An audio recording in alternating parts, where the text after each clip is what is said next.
I opened Instagram, and on Instablog there was a story of a woman who cheated on her husband. I don't know if you guys saw the story.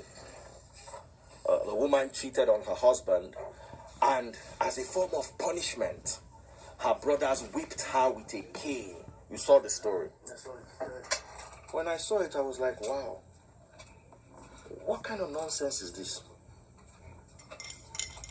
So I went there believing that, people today are civilized. I don't went to Instablog. You know, there are some comments I put on Instablog. I expect fight. There are some comments I make. My sister in the UK will just send me, like, just know that they are going to come after you for this thing you've just said. So I just put a comment believing that in 2019, there are some things that shouldn't be issues. How can a man flog a woman for cheating? That is not a crime. It's morally wrong, but it's not a crime in southern Nigeria. Yes, cheating is morally wrong, and if your spouse cheats on you, it is a valid case for dissolution of the marriage. It's not a valid case for beating, no. So I went there and I just spoke casually and moved on. That's when everybody started coming after me, and I realized that what's going on? Some people, that's how they do it in their family. Anything you do in your family that does not correspond with the teachings of Christ is satanic. You are a satanic family. Your brothers and sisters and father and mother are from Satan. Let me tell you now. You do in your family that does not correspond with the teachings of Christ is satanic. You are a satanic family. Your brothers and sisters and father and mother are from Satan. Let me tell you now. Christ, they brought a woman to be stoned to death in front of everyone. Christ did not downgrade her stoning to flogging. Christ did not say don't stone her, only flog. What did Christ say? Go home and sin no more. I don't know who it is that I'm speaking to. I don't even know how I'm going to preach this sermon because it's everywhere. Just work with me. Follow me as I'm going. The more I try to explain to these dullards, the more they came after me in droves. And one person says, Daddy Freeze, I can't believe I used to listen to you every Sunday. And I'm making this announcement public and online. Please, if any of you believes a woman should be beaten with cane for cheating on her husband, please unfollow me now. Now. Don't wait another 5 minutes. My message is not for you. It will confuse you. My message is meant to convince you about the things of Christ. But if you think that beating a woman with cane for cheating is right, I'm going to give you 1 minute to unfollow me.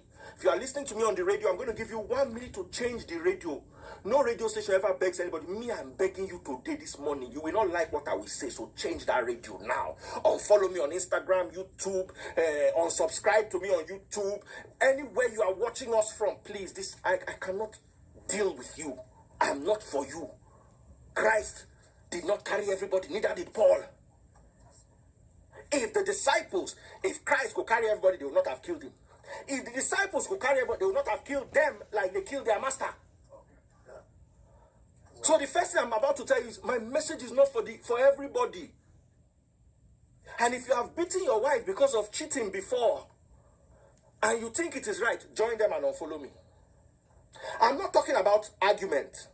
Man and woman having argument, then the argument gets physical. It's different. That you carry a cane. You know what that means? It means you are making her a lesser human being. For you to stand in her judgment. You have not judged the people in the church that the scripture tells you to go and judge. But you are standing as judge and jury over your wife and flogging her executioner. Please. Just unfollow me now. Let this matter not tarry. I'm saying this before I start my prayer and kick off the message in earnest. Heavenly Father, I come before you to thank you for today.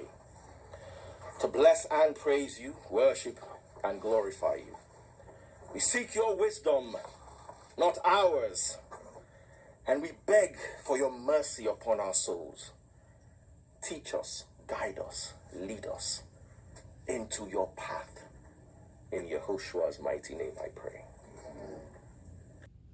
Can you guys imagine this madness? We are in 2019. A woman was found cheating by her husband on another man, with another man, and he took a cane, a stick, and beat her mercilessly. The picture, I don't even want to show the picture. But anyway, this happened in Nigeria, West Africa, for my American followers who might want to know what's going on. Yes, this happens in Africa, Nigeria, and this young man, Mr. Freeze, he's a radio personality in Nigeria, but his radio name is Daddy Freeze. I call him Mr. Freeze. He made a statement speaking against it, and of course, everyone turned on him and turned against him. That is our tradition, it's our culture, it's in our family. These Africans are very, and I'm speaking as an African, so chill. Africans are very hypocritical. We are the biggest hypocrites on earth, I think. Because these same people who boast and say it's our tradition, it's our culture to do this. Okay, is it your tradition to have smartphone? But you have no problem using smartphone. You see, they know how to adjust their mind and their personality to accept things that benefits them because they are selfish, self-centered, egotistical, narcissistical people. But to lose your tradition or beating, because women are considered almost like a second-class citizen in much of their tradition and the culture. So that's what it's like. Women is even a property. That's why they still do bride prices. When you get married, they have to pay the bride price. They call it dowry. Is it dowry? Yes, or the bride price. So the fact that you have to even give money to the bride family to take her, that's like your property. So if it's your property, you can treat your property anyhow. But these Africans that like to boast in there, it's our culture, it's our tradition. Is smartphone your culture? Is Facebook and Twitter and Instagram, are those your culture and your tradition? But you know how to adjust your lifestyle. You know how to adjust and accept and assimilate using all of these technologies. All these technologies today without any complaint. When it comes to dropping some of your barbaric, inhumane tradition, you want to hold on to it and boast it's our tradition. Where is Facebook and Twitter in your tradition, but you use it, right? You can change your mindset and alter your behavior when it comes to modernization as far as things that benefit you. But changing your tradition, your culture, things that dehumanize another human being, you want to hold on to it. That's why if your tradition do not change, we have no future for Africa. And those of us who have been privileged to be born or raised in the West, we cannot sit back and let this continue to happen. Otherwise, we're not going to have an Africa to go back to, a continent to leave for the next generation. If these people would hold on to the tradition at any cost necessary, my goodness, where is Africa going from here?